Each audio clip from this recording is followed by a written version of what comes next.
Alis ka na. Iiwan mo na kami ng anak mo. Mas pipiliin mo pa yung babae mo kaysa sa amin ng anak mo. Oo! Iiwan na kita. Sawang-sawa na ako sa'yo. Dindido na ako sa'yo. Pikon na ako sa'yo. Tingnan mo yung bahay. Ang dumi! Kalalayas mo. Kasama mo yung mga amiga mo. Isa pa. Panay ang ikot mo sa mga barkada natin. Panay ang sira mo sa akin. Sawa na ako. Ayoko na. Isa pa. Para magawa mo na rin yung mga gusto mong gawin at mapuntahan mo yung gusto mong puntahan. Paghiwalay na tayo.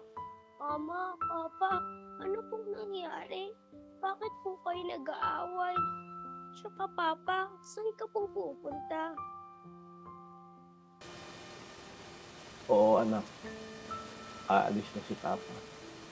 Papakabait ka, ha? Papa, iiwan mo na kami ni Mama. Oo, anak. Punong-puno na si Papa. Pero Papa, ayoko. Di ba sabi mo hindi mo ako iiwan? Tsaka sabi mo, ikaw lang ang guide na sa love ko. Sorry, anak. Sorry, anak. Papa, huwag ka na umalis. Papa, huwag ka na umalis. Papa, huwag ka na umalis. Please. Papa! Papa, huwag ka na umalis.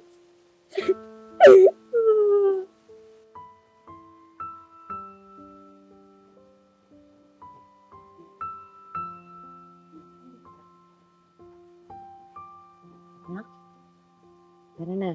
Kain muna tayo, ha? Anak, alam ko na ilungkot ka sa pag-alis ng papa mo. Pero Papa, bakit po kasi siya umalis?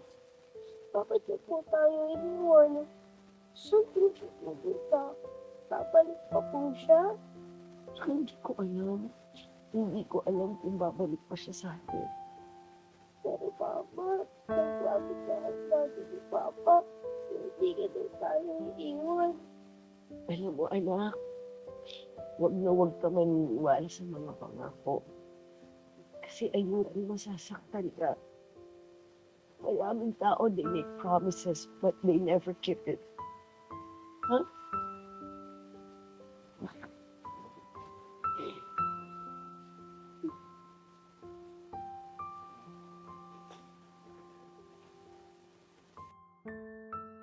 Ang baba na ng kinikita ng negosyo ko.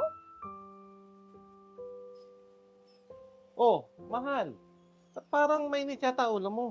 Saan ka naman ba galing? Diyan lang, mahal. May inasikaso lang naman ako.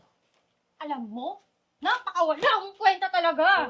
Wala kang kaalam-alam, nalulugi na yung negosyo ko. Eh, mahal. Ba't sa akin mo naman sinisisi yan? Sino pa bang may kasalanan? Kundi ikaw. Simula nung dumating ka sa buhay ko, nagkandamalas-malas na ako. Alam mo, mabuti pa, bumalik ka na lang sa pamilya mo. Total, wala ka na ding ambag sa buhay ko. Pero mahal. Wala nang pero-pero. Alis! Umalis ka!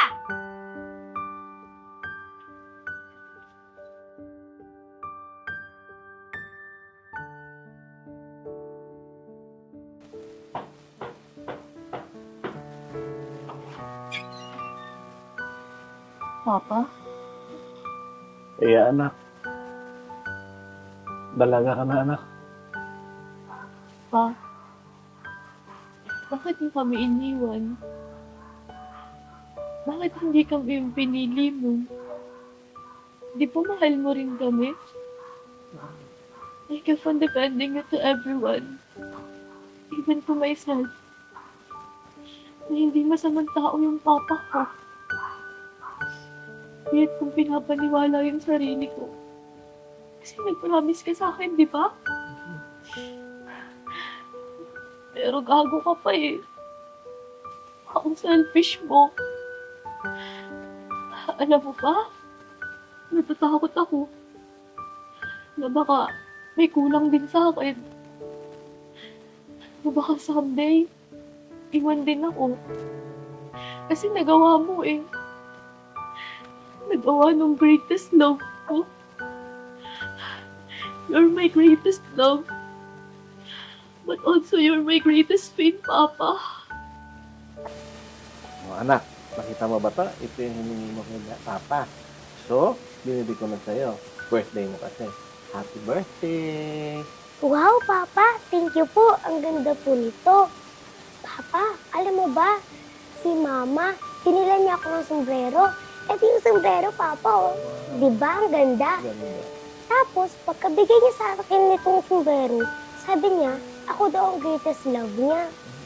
Kaso, ikaw ang greatest love ko, Daddy. Kaya, sa'yo ko na lang ito ibibigay. Ano ka? Suot mo kay Daddy. Ayan. Wow! Pero, ikaw din ang greatest love ko.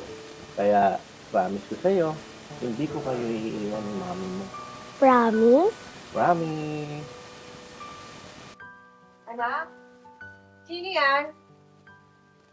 Ginagawa mo dito? Bakit nandito ka? Ang kapal ng mukha mo! Lumayas ka! Rachel, bigyan mo muna ako ng pagkakataong makapagsalita. Nandito ako para humingi ng tawad sa inyong mag-ina. Alam ko naman sa sarili ko na hindi mo ako kayang patawarin at hindi naman din ako matatanggi. Pero nandito ako ngayon para humingi ng tawad sa inyo. Lalo na sa iyo, Aya. Napakalaki kong gago. Bakit mas pinili ko siya at hindi kayo ang pinili ko? Ang laki ng pagsisisi ko dito. Alam mo, Aya, mahal na mahal ka ni Papa. At alam ko sa puso mo, alam mo mahal kita. Patawarin mo ako, iniiwan kita. At sa huli, bago ko umalis, alam ko hindi niyo ako tatanggapin. Pero, patawarin niyo man lang ako. Salamat sa inyo.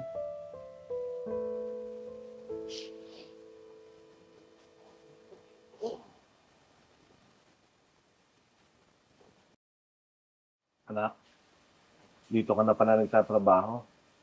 Pinakasan ko na loob ko para dalawin kita. Miss na kasi ni Papa. Meron lang sana akong gustong ibigay sa'yo, anak. Natatandaan mo ba to? Ito yung patunay na ikaw ang greatest love ko.